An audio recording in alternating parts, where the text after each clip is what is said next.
Cámara Nacional de la Industria de Radio y Televisión presenta Debate Presidencial. Muy buenas noches, les saludamos desde el Museo Tecnológico de la Comisión Federal de Electricidad de la Ciudad de México para llevarles en vivo y en proyección nacional el debate entre tres candidatos a la presidencia. Bajo la coordinación de la Cámara de la Industria de Radio y Televisión concurren aquí los señores candidatos a quienes voy a presentar por el orden de registro cronológico de sus partidos. El licenciado Vicente Fox Quesada, candidato de la Alianza por el Cambio. Buenas noches. Muy buenas noches, Ricardo. Buenas noches. El licenciado Francisco Labastida Ochoa, candidato del Partido Revolucionario Institucional. Buenas noches, licenciado. Muy buenas noches, Ricardo. Muy buenas noches a todas nuestras amigas y amigos.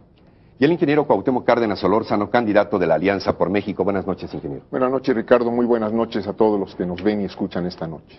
Lo escuchamos. Amigas y amigos, gracias a todos ustedes que nos han invitado esta noche a sus hogares. Me complace que finalmente podamos llevar a cabo este debate, porque tú y yo podamos hablar del gran cambio que ya se avecina. Al insistir esta semana en un debate abierto, algunos pensaron que fui un poco terco. Mi mamá también me lo decía. Pero se necesita carácter, firmeza y un verdadero liderazgo para acabar con 70 años de corrupción, pobreza y desesperación. Creo firmemente que los problemas del país se deben de resolver hoy. ¿Ustedes creen que una persona débil y gris podría haber enfrentado al PRI y sus aliados? ¿Ustedes creen que una persona sin emociones podría mover las conciencias de los mexicanos para lograr el cambio? Para acabar con 70 años de un gobierno autoritario se requiere carácter y firmeza. Todas las mexicanas y mexicanos que nos han precedido en este esfuerzo han sido perseverantes y tesoneros.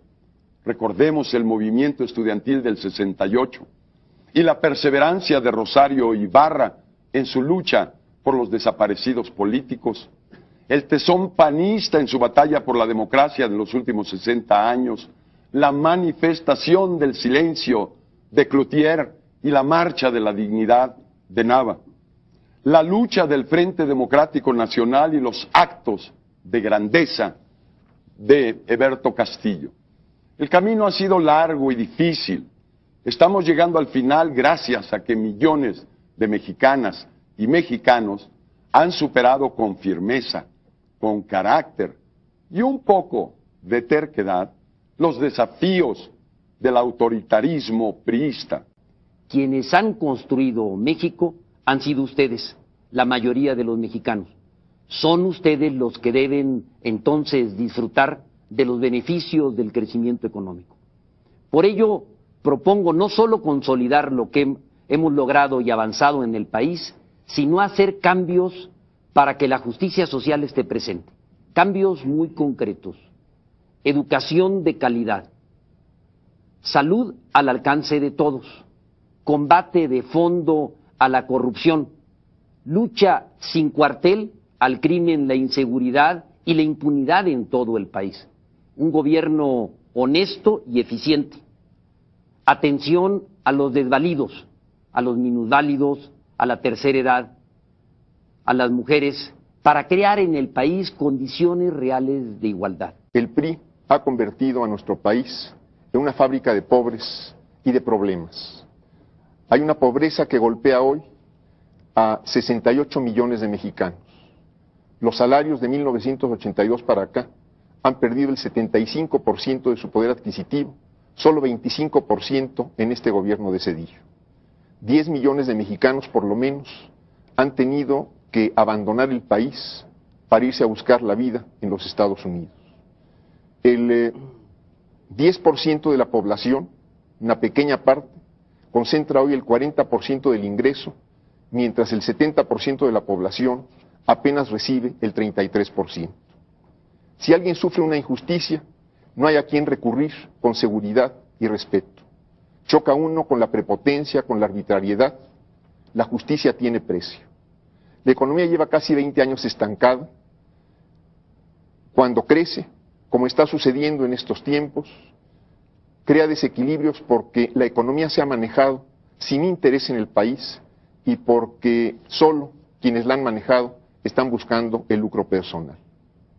Mientras Fobaproa apoyado por el PRI y el PAN, salvaba a financieros corruptos, banqueros ineficientes y a los amigos de aquellos que detentan el poder, mucha gente en nuestro país perdía su patrimonio y nos han cargado a todos los mexicanos, una enorme deuda que nosotros no contrajimos.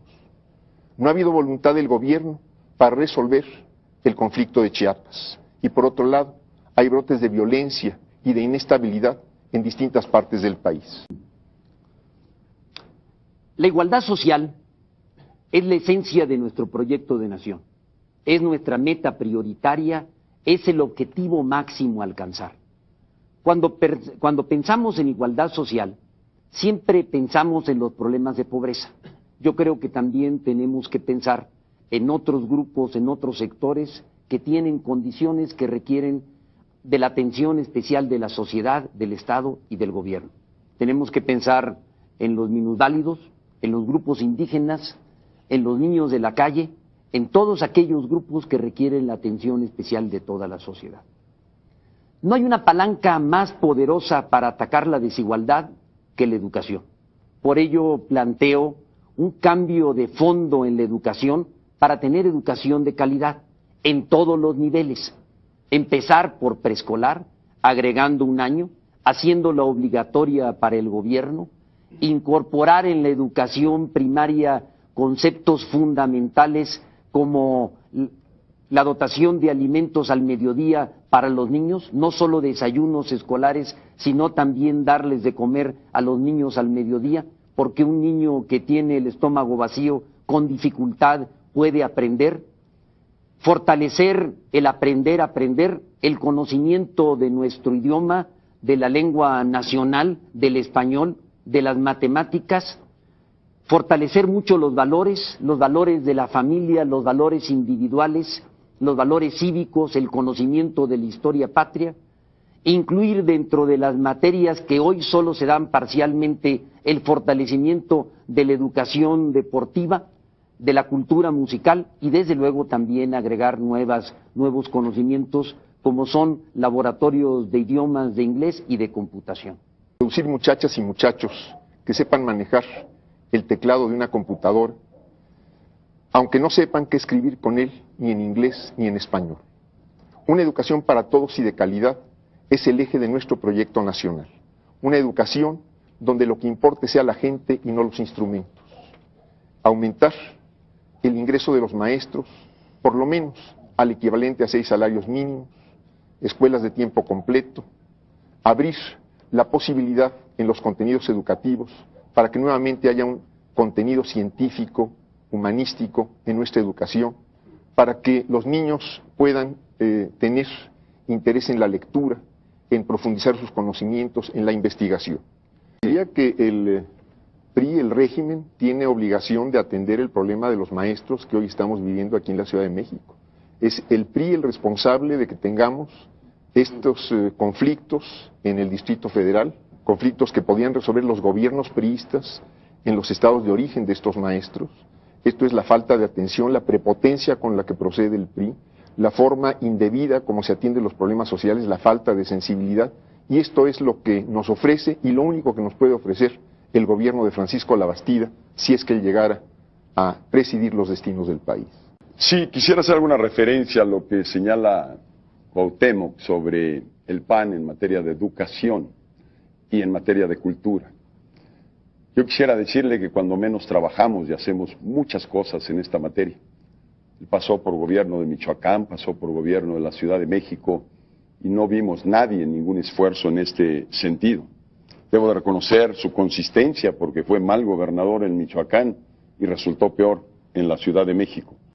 Son pocos, muy pocos los gobiernos, como el de Michoacán que yo presidí o el del Distrito Federal, que han hecho una labor cultural tan importante y tan intensa. Esto se ve en las calles de la Ciudad de México, en los grandes espectáculos que hay en el Zócalo, en los programas de teatro, en los programas para niños, etcétera. O sea que esta es una más de las mentiras de Vicente Fox. Por otra parte, yo querría plantearle al licenciado Labastida por qué el gobierno, si él dice que los salarios debían estar siempre colocados por arriba de la inflación, no lo hace. Su partido gobierna, su partido puede tomar decisiones, sin embargo su partido no se atreve a tomar medidas que defiendan el interés y permitan la elevación de los niveles de vida de los trabajadores del país. La razón por la cual no se han hecho es porque todavía no soy presidente, pero le voy a decir al ingeniero Cuauhtémoc Cárdenas que va a observar con mucho detenimiento que cuando sea presidente esto va a ocurrir. Bueno, Francisco, ciertamente no vas a ser presidente y la oportunidad de trabajar en educación ya la tuviste como secretario de Gobernación. Pudiste haber resuelto el problema de la UNAM, un problema que se genera precisamente por el gobierno federal que decide reducir los presupuestos de las universidades públicas en todo el país y un rector que decide recuperar por la vía de las cuotas esos presupuestos que con falta de visión y total miopía redujo el gobierno federal. Hoy estamos con un problema severo en la universidad a vanguardia de este país y alguien debe de resolver ese problema. Alguien debe de volver a poner en marcha esta universidad que ha sido el orgullo de México y el orgullo del sistema educativo mexicano. Yo espero que si no lo resuelven este asunto los gobiernos actuales del PRI, de inmediato, como presidente de la República, por la vía del consenso, por la vía del diálogo, habremos de encontrar la respuesta, sobre todo apoyando presupuestalmente a todas las universidades públicas en el país. Para refrendar la profunda convicción de que a la educación le vamos a dar todo el apoyo porque es la palanca del cambio y de la construcción de una sociedad más igualitaria. Eso significa que en la educación superior las metas son agregar todos los años un crecimiento del 7, del 8 o del 9% para atender a todos los alumnos que quieran inscribirse en las universidades y en los tecnológicos públicos. Los mexicanos hemos aprendido que PRI es igual a corrupción y corrupción es igual a PRI. Nunca ha sido tanta y tan descarada la corrupción como en los gobiernos del Salinato, el de la Madrid, de Salinas y de Zedillo. Son los años de la venta del país, de los grandes negocios turbios, las concesiones carreteras de peaje y los salvamentos carreteros, el FOAPROA y las listas donde hay de todo, desde defraudadores millonarios hasta parientes de candidatos presidenciales, negados y ocultadas estas listas por el PRI y por el PAN. Son los años también de la venta de los bancos. Serfín se acaba de vender en 14,000 millones de pesos, cuando el gobierno gastó en sanearlo 123,000. Hace 2 años, Confía se vendió en 195 millones de dólares, cuando el gobierno había gastado en este banco más de 3,000 millones de dólares. Pues me la ganaste, Cuauhtémoc. Realmente mi misma entrada era que corrupción es sinónimo de PRI en este país. Me da gusto que hoy la actitud sea diferente a la que vivimos hace apenas 3 días. Qué bueno, ojalá y se rectifique el camino y seamos oposición y logremos un cambio y una alternancia tan urgente en este país. La corrupción es el mal de todos los males. De ahí surgen la violencia en la calle, de ahí surge el narcotráfico y la narcopolítica. Por esto lo primero que hay que hacer es limpiar la casa. Y para limpiar la casa no va a suceder, pues quien genera la corrupción es el propio gobierno priista. Por tanto, él no es quien la va a resolver. Hoy nos viene nuevamente con el compromiso y la propuesta de que ahora sí lo van a resolver. Ya tuvieron su oportunidad, 70 años, y lejos de resolver el problema de la corrupción, crece y crece y crece. Hay quienes de manera internacional estiman que la corrupción en México puede llegar a representar el 5% del Producto Interno Bruto, el equivalente casi de lo que estamos invirtiendo en educación en el país. Segundo problema, la impunidad. La impunidad que nos describió el propio Francisco Labastida cuando era secretario de Gobernación, de que en este país solo 4 de 100 delitos denunciados llegan a tener una penalización o llegan a pisar la cárcel, 96 quedan impunes. Tenemos un problema, pues, de eficacia del gobierno para detener la criminalidad en las calles.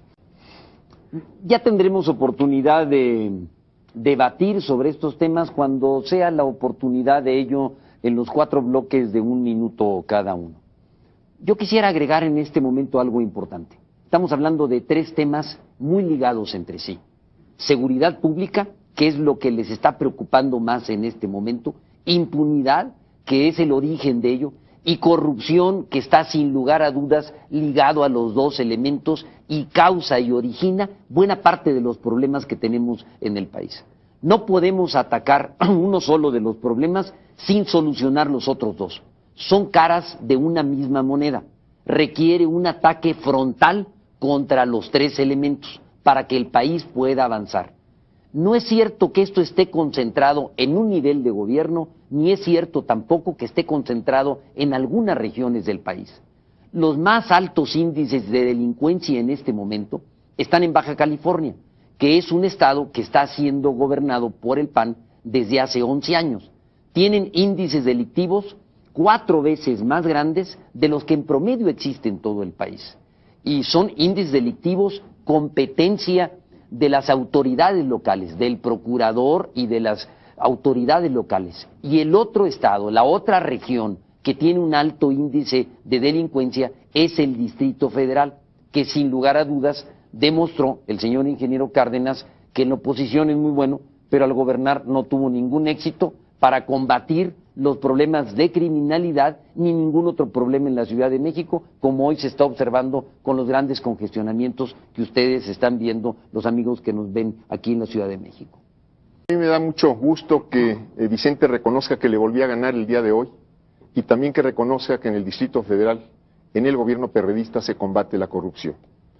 Francisco Labastida no conoce la ciudad. Rodeado de guaruras es imposible tener la sensibilidad de lo que es la ciudad. Él no registra que ha habido un manejo decisivo para sanear los cuerpos policíacos. Y esto ha permitido, junto con la cooperación de la población, que se reduzcan en por lo menos un 35% los índices de criminalidad en esta ciudad. El congestionamiento al que él se refiere, los problemas que se dan en esta ciudad, están provocados porque los gobiernos de su partido no tienen voluntad para resolver los problemas, para atender las demandas sociales en sus lugares de origen. Esto es lo que conoce Francisco Labastida desde la protección que le dan sus guardaespaldas. No dije que ganaste el día de hoy, dije que das la apariencia de estar corrigiendo lo que vivimos todos los mexicanos el otro día, donde te volviste alegre, te volviste chistoso, donde nos regañaste, según esto, en la casa de campaña, lo cual no mostró mucha hospitalidad. Pero ese día quedó claro que un viejo amor no se olvida ni se deja, y que hoy aparentemente hay otro comportamiento, quizá por alguna razón que me es difícil de explicar. Yo quisiera tocar un punto más en corrupción. Necesitamos una presidencia de la República ética, con valores éticos.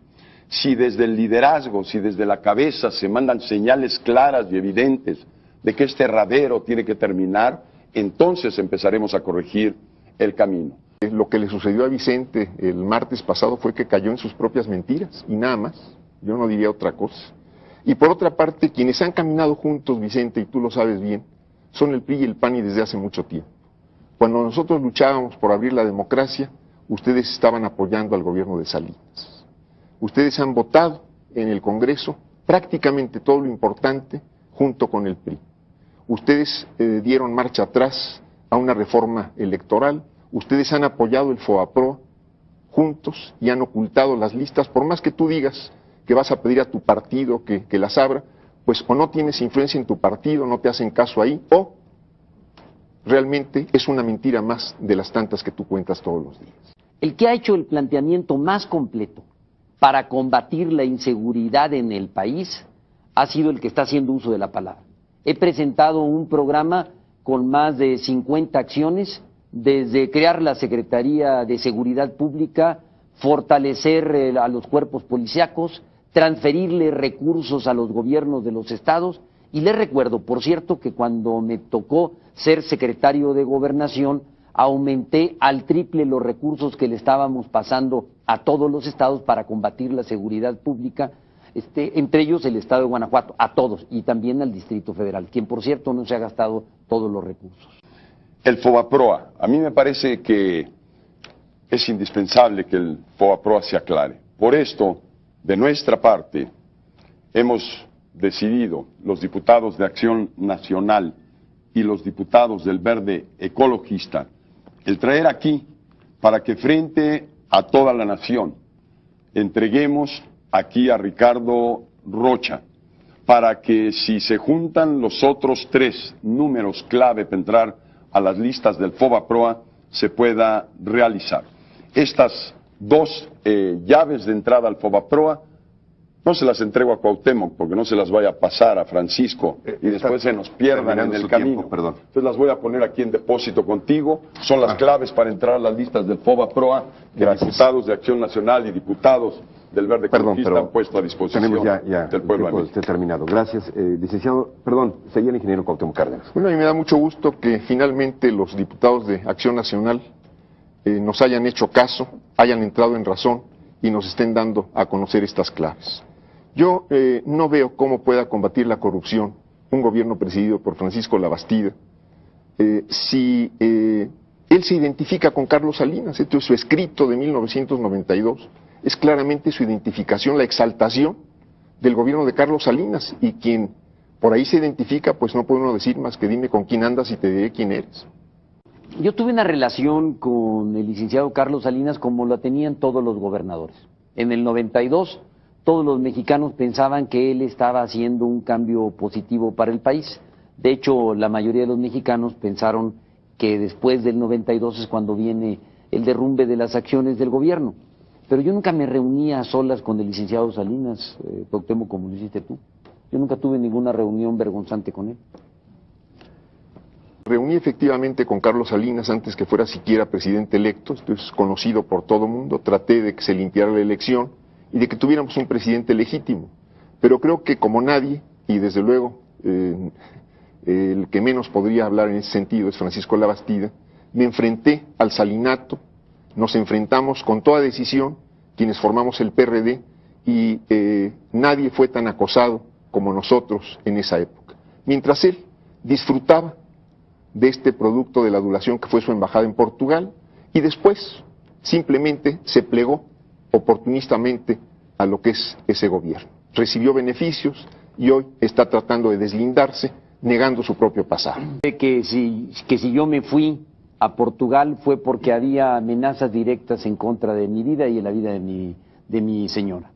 Sabe también que fue asesinado quien fue mi procurador, el procurador del Estado, Francisco Rodolfo Álvarez Farber, y que había contratos para asesinarme y por eso fue que me fui a la Embajada de Portugal. No fue ninguna otra razón. Pero no sé si a lo que se refiere el señor Labastida para atacar el problema de la violencia, del crimen y de la impunidad, sea liberando a narcos, reduciéndoles la condena y liberándolos antes de tiempo, como sucedió mientras él fue secretario de Gobernación. Además, eso no está autorizado, ni siquiera el secretario de Gobernación, para estar liberando con anticipación a reos, sujetos de delito federal de narcotráfico. Y aquí están los documentos que acreditan lo que estoy diciendo. Al señor Fox, que otra vez está diciendo los mismos comentarios, las mismas ocurrencias, y relatarle nada más a ustedes que esos llamados al despertemos es una forma de desviar la pregunta que yo le estaba haciendo. ¿Leyó o no leyó un fax que no iba dirigido a él? ¿Tergiversó y manipuló la información en esa reunión? ¿Tergiversó y manipuló la información y saboteó la organización del debate como estaba previsto? ¿Lo hizo o no lo hizo? Por otro lado, escuchamos al PRI, liberalismo salinista, pero rezagado. También señalando que se pueden elevar los salarios por decreto, que el gobierno va a subir los salarios. Sin duda hay que subir los salarios, pero hay que subirlos impulsando primero la productividad. Hay que subirlos teniendo una economía sana y una economía que crezca al 7%. Solo creciendo al 7% podemos generar el 1.350.000 empleos que reclaman todos los jóvenes en cada año en nuestro país. Francisco Labastida dice que se tuvo que ir del país para protegerse. Yo le quiero recordar que el salinato, al gobierno al que él sirvió, mató a uno de mis más cercanos colaboradores unos días antes de la elección del 6 de julio del 88. Yo no corrí, yo me quedé aquí en México para combatir a Carlos Salinas y creo que esto consta a todos los habitantes del país. Y era, sin duda alguna, mucho más peligroso Carlos Salinas que aquel que quizá, o aquellos que quizá mataron a su procurador en Sinaloa. Había una orden de homicidio no solo en contra mía, sino en contra de mi mujer, Cuauhtémoc. Y de eso lo comentamos en alguna ocasión. Segundo, ya habían sacrificado a buena parte de mi equipo, ya los habían asesinado, y tú lo sabes. Tercero, yo no tenía más propósito aquí que andar sirviendo de blanco. Y sobre todo con la vida de mi mujer, yo no juego. Eso queda muy claro. Son valores que no se tocan. Yo vuelvo al mismo tema. Pues yo quiero recordarle a Francisco Labastida, independientemente desde luego que él tiene el derecho a tomar las decisiones que quiera, que el salinismo al que él sirvió, al que él representó ante el gobierno de Portugal, asesinó tanto el salinismo de Salinas como el salinismo de Zedillo, han asesinado en nuestro país a casi 600 compañeros del Partido de la Revolución Democrática. Yo no le escuché siquiera levantar una voz ante estos crímenes que permanecen en la impunidad. Claro, no tenía él quizá por qué, esto no le duele, no lo siente, no le importa. Y todo esto permanece en la impunidad. Tiene derecho a protegerse, pero me parece que era más importante combatir a aquellos que son los autores de estos crímenes que simplemente protegerse en la diplomacia mexicana. Estamos tratando de centrarnos en lo importante, que es la solución de los problemas de ustedes. Yo les recuerdo a ustedes que el ingeniero Cárdenas no está compitiendo contra el licenciado Salinas, está compitiendo contra 5 candidatos. Son contra los que tiene que plantear propuestas a ustedes para arreglar los problemas que hoy está viviendo el país y ayudar a solucionar los problemas que tienen ustedes. Ciertamente no estamos aquí discutiendo el salinismo, pero yo creo que al país sí le interesa, y mucho, y a los que van a votar el 2 de julio más, quién es aquel que puede ser presidente de la República, si es una persona pusilánime, si no tiene valor, si dice mentiras. A mí me parece que esto es sumamente importante. ¿Con quién se identifica uno? ¿De qué grupo político viene? ¿Cuál es la trayectoria pública que uno puede ofrecer al país? Me parece que esto es muy importante y no discuto al Salinas, esto ya lo calificamos todos los mexicanos, pero sí discuto a quienes se están identificando con él.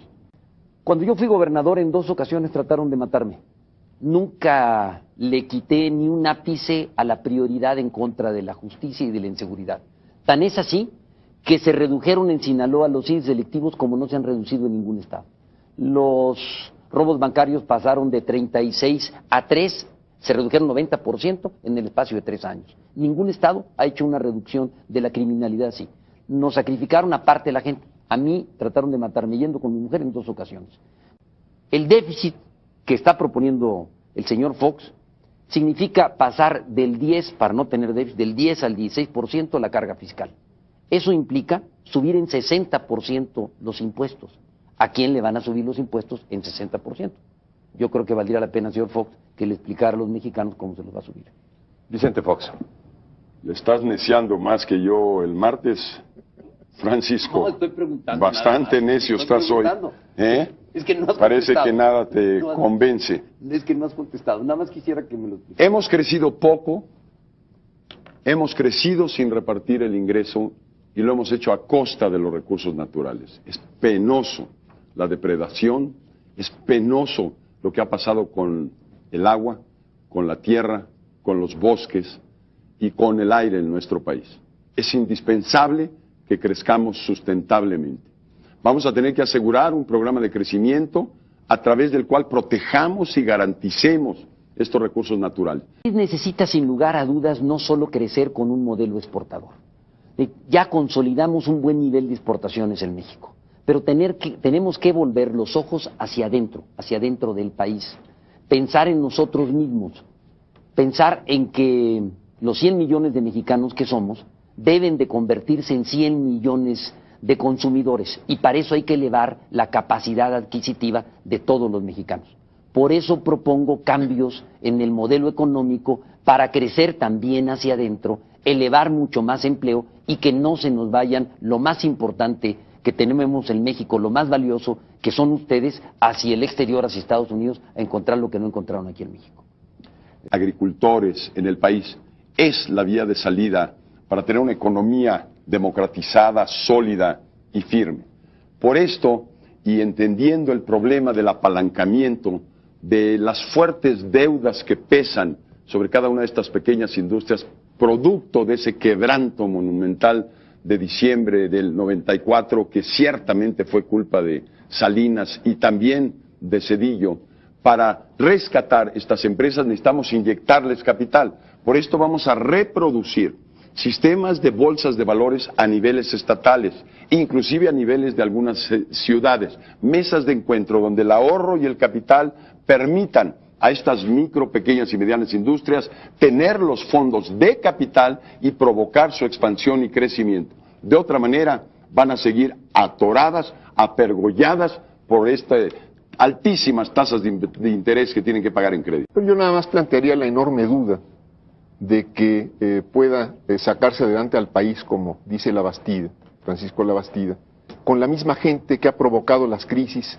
y que nos ha llevado a este desastre económico. Yo no creo. Esta ha sido, sin lugar a dudas, una sesión en donde ustedes han podido conocernos mejor, conocer de nuestras propuestas, compararnos y tener más elementos de juicio para tomar una decisión el próximo 2 de julio de manera más informada, de manera que tengan más información sobre nosotros, sobre nuestras reacciones y cómo somos. Esta noche ustedes han escuchado 2 proyectos diferentes de nación. Uno, el representado por la mancuerna Cárdenas-Labastida, disimulada, por cierto, durante el debate, que consiste en mantener a los mismos en el poder, que ofrece continuar las mismas prácticas de siempre. Cuauhtémoc, de lo que hoy escuché, te queda el reto de convencernos en los próximos días que realmente estás por la alternancia y el cambio y no por más de lo mismo. Confianza en nosotros mismos, la victoria será nuestra, ya ganamos. El próximo 2 de julio inicia en nuestro país una nueva historia. Todos nosotros, mexicanas y mexicanos, expresaremos con nuestro voto qué México qué queremos para nuestras familias, qué queremos para nuestros hijos. Ustedes me conocen. Juntos nos hemos esforzado por casi 3 lustros para rescatar el ejercicio de nuestra soberanía y para abrir paso a la democracia. Saben que la lucha no me cansa, como dije hace unos días. Aunque ha sido larga y en el camino han quedado casi 6 centenares de compañeros nuestros a los que solo honramos y honraremos si nos mantenemos firmes en este esfuerzo. ¿El viernes hacemos el debate? Hoy, ¿El viernes? hoy, ¿El viernes? hoy.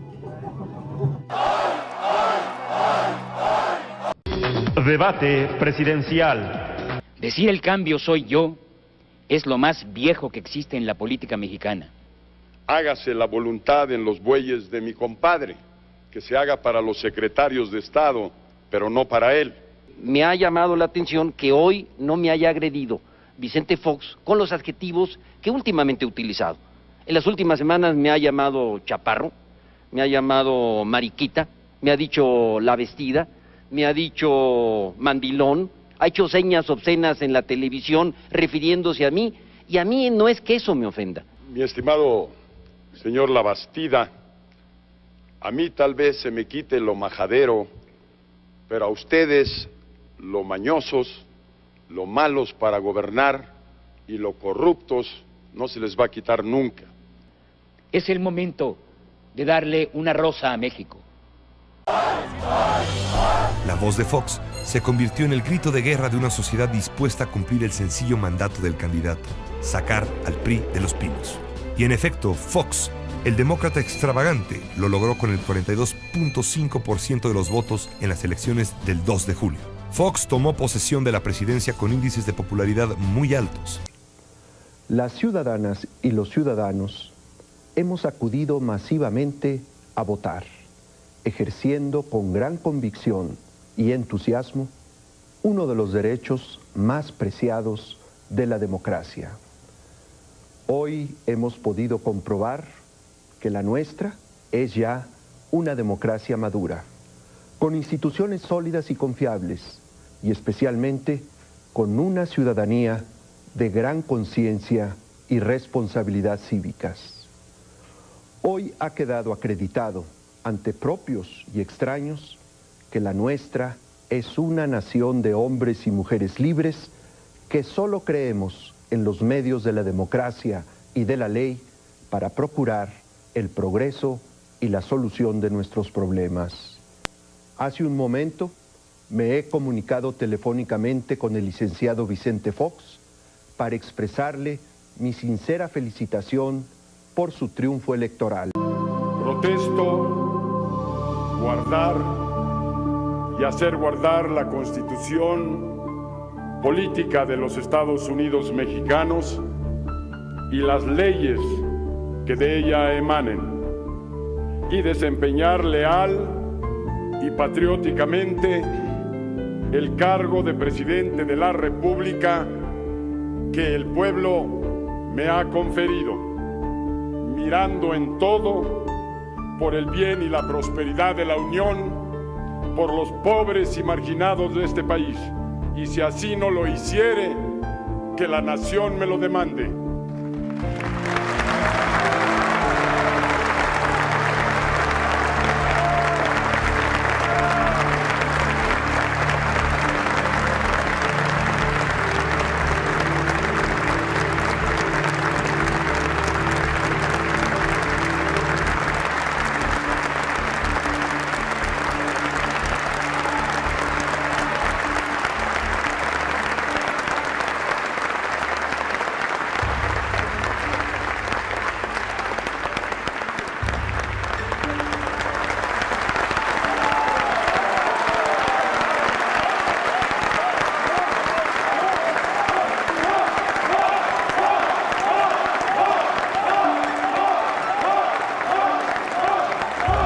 Pero desde el principio fue poco prudente al actuar y especialmente al hablar.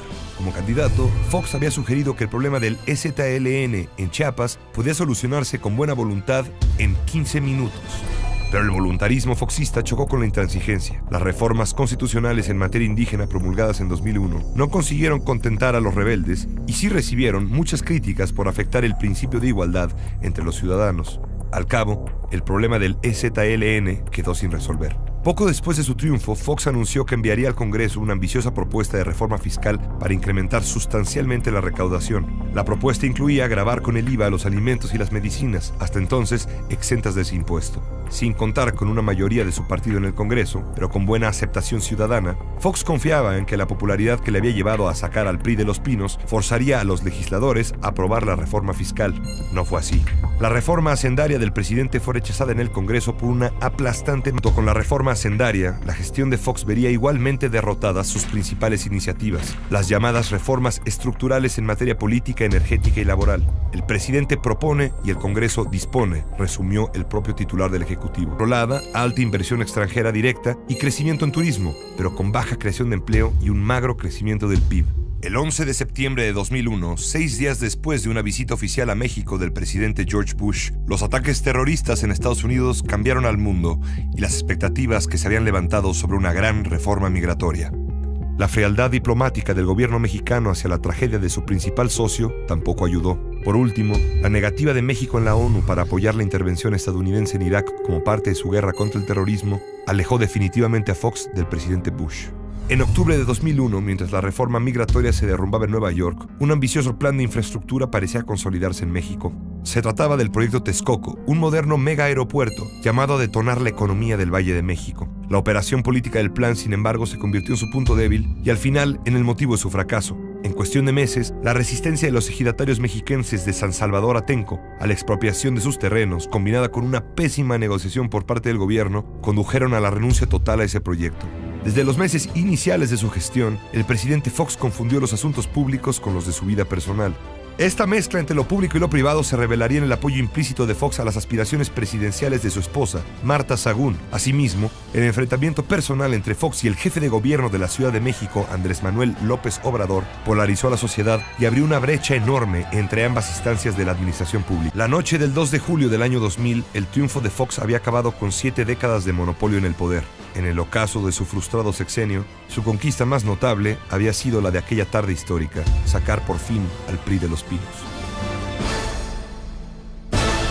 Espero les haya gustado. No olviden suscribirse, dejar su like y comentario. Yo soy Mistiliaro y hasta el próximo video.